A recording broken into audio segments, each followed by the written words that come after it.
Première vidéo un peu théorique sur les idées de Maria Montessori sur l'apprentissage. D'abord, je vais vous lire un extrait du livre L'enfant de Maria Montessori. À propos du mouvement. Il est nécessaire d'éclairer l'importance du mouvement dans la construction psychique de l'être. On a commis une grave erreur en considérant le mouvement comme une des diverses fonctions du corps. Le mouvement n'est pas seulement l'expression du moi, il est le facteur indispensable à la construction de la conscience, parce qu'il est le seul moyen tangible qui établisse des rapports clairs entre le moi et la réalité extérieure. Par conséquent, le mouvement est le facteur essentiel de la construction de l'intelligence qui se nourrit et vit des connaissances prises dans l'ambiance extérieure.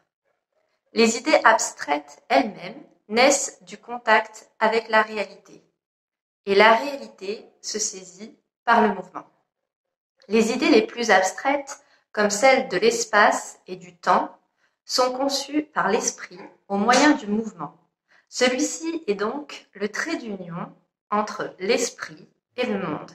C'est l'instrument spirituel qui réalise doublement l'action, dans la conception intérieure exacte et dans l'exécution extérieure. Qu'est-ce que ça signifie ? En clair, le mouvement permet de construire l'intelligence. Et c'est en se confrontant au monde par l'intermédiaire de ces 5 sens que l'être humain construit son intelligence et construit aussi les abstractions. Une idée abstraite va partir du concret pour petit à petit émerger des expériences successives sur le concret. En éthologie, il a été prouvé, donc biosociologie humaine plutôt, il a été prouvé que le développement du cerveau était le fait de la motricité plus que l'inverse. C'est-à-dire que plus la mobilité de l'homme a été complexe, plus son cerveau a pu se développer. Et pas l'inverse. Ça n'est pas parce que le cerveau s'est développé que la mobilité est devenue complexe, mais parce que la mobilité est devenue de plus en plus complexe, le cerveau s'est développé de plus en plus. Donc, les deux aspects se rejoignent, à la fois en biosociologie et dans le livre de Maria Montessori. Alors, pour du côté plus concret, plus pratique. Prenons un bébé. Un bébé ne sait pas évaluer les distances au départ, et il va falloir qu'il teste de nombreuses fois pour que, en faisant un geste, il arrive à saisir un objet. C'est très beau à voir, un enfant qui s'entraîne, un tout petit qui essaye d'attraper, et ça peut être très rigolo parce que parfois il se trompe. Mais le cerveau a besoin de cette construction pour arriver, après, à savoir exactement comment saisir un objet, avec quelle force, et parvenir à avoir une action mesurée.